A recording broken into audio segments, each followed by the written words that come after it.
Bonjour à tous, nous nous trouvons dans la paracha de Balak, une paracha où d'entrée le Zohar HaKadosh nous dit que parmi tous les événements, toutes les périodes, tous les ennemis dans l'histoire du clan d'Israël qui ont voulu faire tomber le clan d'Israël, malgré tout, ce que Bilham ici a voulu maudire le Ham Israël, le Zohar nous dit clairement qu'il n'y a pas eu un moment qui a été aussi fort en détresse pour le Ham Israël que au moment de cette malédiction que Bilam a voulu mettre sur le clan d'Israël.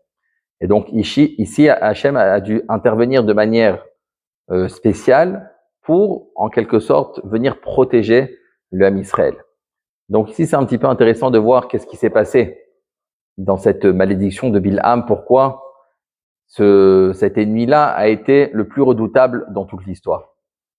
Alors, comme il est marqué dans la paracha, lorsqu'il y a ce fameux épisode où Bilham est sur le Haton, sur cette génisse, et qui va se diriger en chemin pour aller maudire le Ham Israël. Et voici que lorsque il est en chemin, donc voici que le Haton va être à 3 reprises freiné par le malach, par l'ange. Une première fois, il a été freiné, et on nous raconte dans la paracha que c'était un chemin où il n'y avait pas de barrière.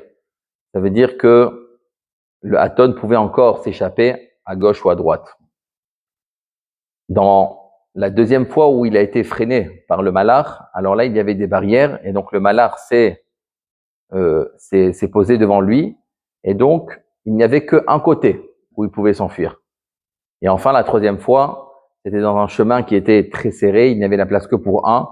Donc, lorsque le malach s'est posé devant lui, donc il n'avait plus où passer, et donc il a été freiné à ce moment-là.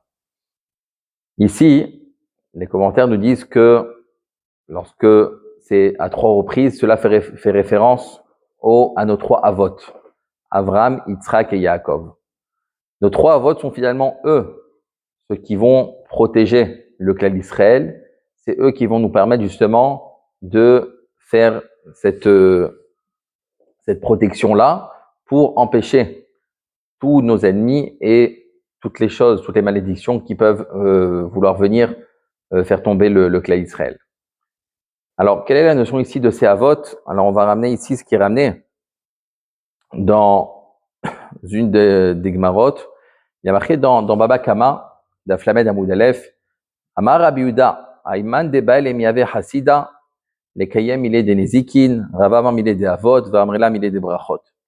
Ça veut dire qu'une personne qui veut être chassid, qui veut aller au-delà de ce que Hachem lui demande, alors il y en a qui disent qu'il faut qu'il s'investisse dans tout ce qui est l'étude de Nezikin, les études de loi, qui est entre, on va dire, l'homme et son prochain.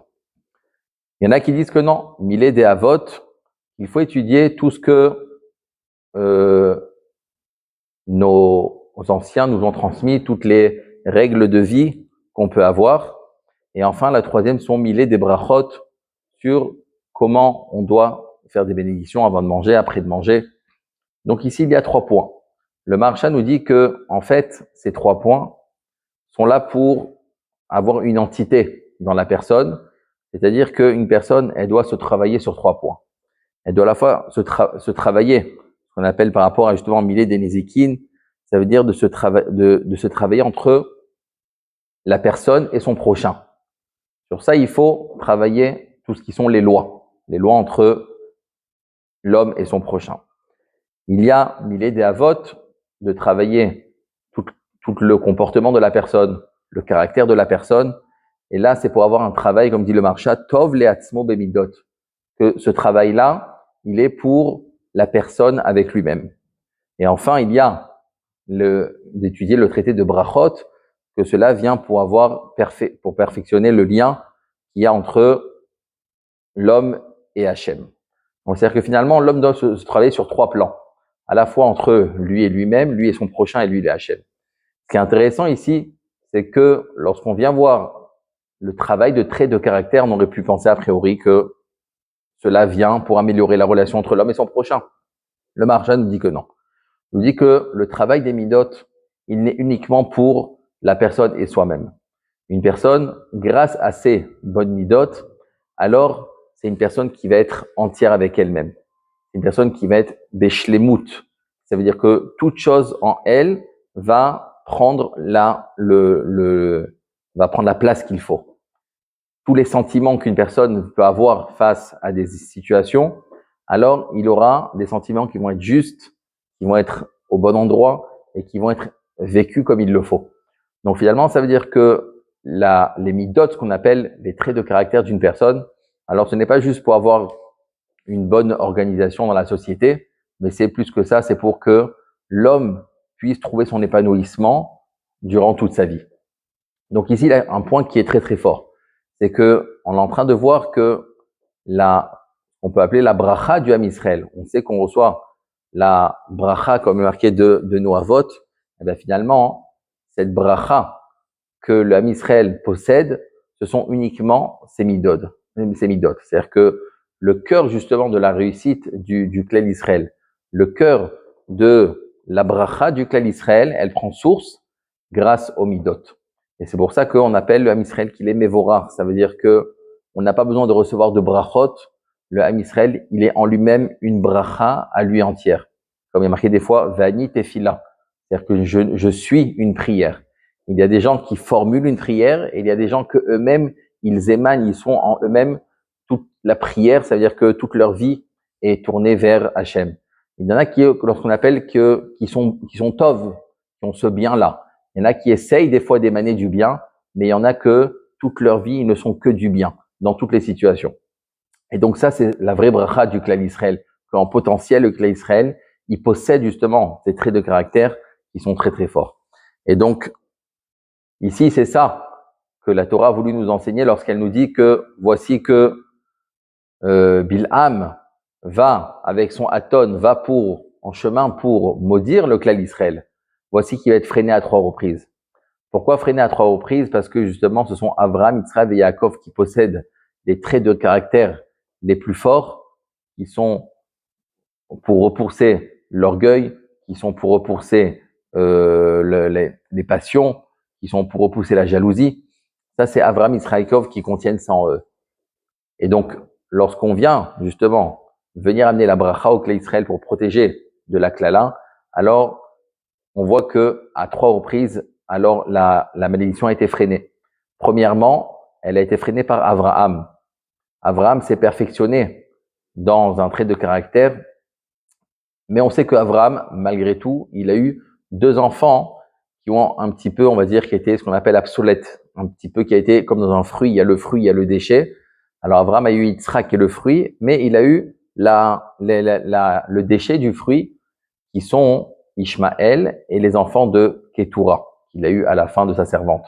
Donc finalement, il y a encore la place de placer, il y avait encore une certaine faille dans Abraham, et donc c'est ça que finalement, le Aton pouvait encore, à 2 endroits, ou par la gauche ou par la droite, continuer son chemin. Une deuxième fois est venu, et là c'est Yitzhak. Yitzhak a eu comme enfant Yaakov, et le déchet qu'il y a eu, c'est Esav. Donc ça veut dire que il n'y avait une seule faille. La faille s'est réduite, mais il y avait encore une faille, donc on pouvait encore s'échapper par la droite ou par la gauche. Et enfin, la troisième fois où le malach est venu venir freiner la lancée de Bilham, alors là, il n'y avait plus où s'échapper parce que c'était Yaakov. Yaakov a réussi à emmener la perfection dans le Ham Israël avec les 12 tribus, sans aucune faille. Tout était Shifteka, ce sont les Shvatim qui étaient mamash tous reliés vers Hachem. Donc, ici, c'est ça que il y a cette notion, que Avraham, Yitzhak et Yaakov sont eux qui représentent les midot, les traits de caractère, comme on a dit. Celui qui veut avoir une perfection avec soi-même, alors qu'il aille étudier le Sefer Avot. Sefer Avot, ce sont toutes les midot, tous les traits de caractère que nous avons reçus de nos anciens.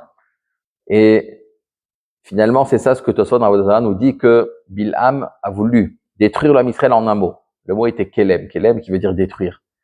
Mais Tosfot nous dit que Hachem a su justement retourner la situation. eh ben, comme si on retournait ce mot de Kelem, à l'envers, ça fait Meler. Meler, c'est la royauté. Trot Melerbo. Ça veut dire que le Ham Israël, il peut être Meler s'il le décide. Être Meler, ça veut dire être roi sur soi-même. On dit que tous les Bnei Israël sont Bnei Melachim M, c'est-à-dire que tout le Ham Israël a cette capacité, justement, d'avoir cette force sur soi-même et de pouvoir se gérer toutes les midotes que l'homme a besoin.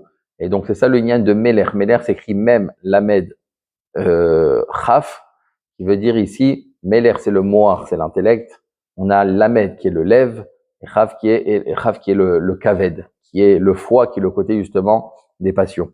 Donc, ici, à 3 reprises, la malchoute, la royauté d'une personne, d'être roi sur soi-même, c'est de savoir, de se maîtriser dans ces 3 domaines-là, qui sont à la fois dans la compréhension, qui peut être le kavod, qui peut être les honneurs, qui peut être le cœur.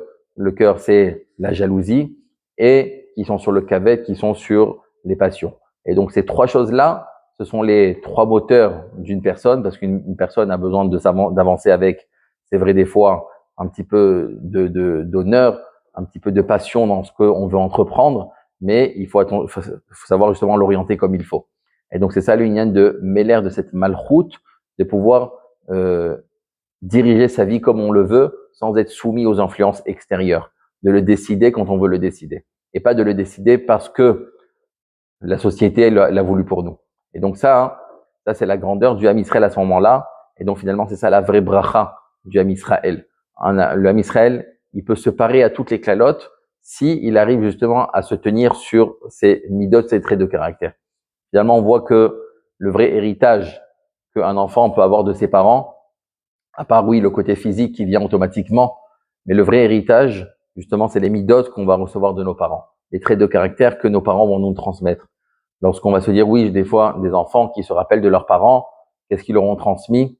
Ils vont pas leur dire, oui, je me rappelle qu'ils m'ont transmis, effectivement, toute cette richesse. Mais non, ça veut dire que l'éloge qu'on va donner à ses parents, c'est uniquement les qualités de vie qu'ils avaient, les qualités qui étaient humaines. Et donc c'est ça que justement que on s'appelle en tant que père. Un vrai père qui se respecte, des vrais parents qui se respectent, ce sont des parents qui ont justement des qualités qui vont vivre avec elles et les transmettre à leurs enfants. C'est ça justement s'appeler des vrais parents. Et c'est pour ça que on peut être parent même sans avoir d'enfants. Comme Abraham, il s'appelait Av, il s'appelait père. Pourquoi? Parce que c'est lui qui a transmis toutes ces qualités humaines et toute cette dignité. Il a transmis à toutes les nations qui étaient autour de lui. Donc, il est devenu le père des nations.